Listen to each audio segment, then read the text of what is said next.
ولا یجدون لهم من دون اللہ ولی ولا نصیرا، اور نہیں پائیں گے وہ اپنے لیے اللہ کے علاوہ کوئی دوست اور نہ کوئی مددگار۔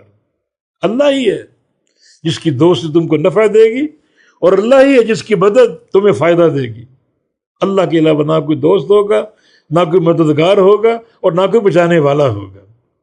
تو بہتر کیا ہوا پھر کہ تم اللہ کی راہ میں جہاد کرو، میدان جہاد میں ساتھ جاؤ، اور صبر و استقلال سے لڑو، ثابت قدمی کا مظاہرہ کرو، اور اگر موت آ بھی گئی تو اس کی راہ میں شہادت کی موت ہوگی۔ اور اگر تم فرار اختیار کرو گے تو کیا موت سے بچ جاؤ گے، زندگی لمبی کر لو گے؟ نہیں، موت تو یقینی آئے گی۔ اگر آج نہیں آئی تو 10 دن بعد، مہینے بعد، سال بعد، 2 سال بعد آ کر رہے گی۔ کون تمہیں بچائے گا؟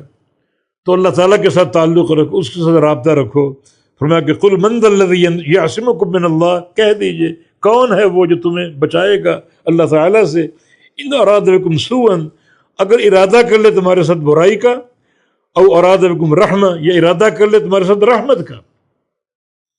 اللہ تعالیٰ برائی کا ارادہ فرما لے، کوئی تمہیں بچا نہیں سکے گا۔ اللہ تعالیٰ رحمت کا فیصلہ فرما لے، کوئی اس کو ٹال نہیں سکے گا۔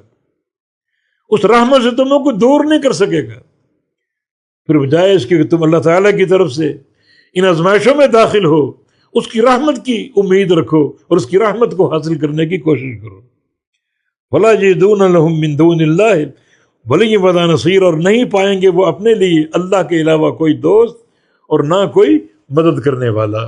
تو تعلق باللہ ہو مضبوطی کے ساتھ، یہ چیز ہے جو آخرت کا سرمایہ ہوگی اور بندے کی سعادت اور عافیت کا باعث ہوگی۔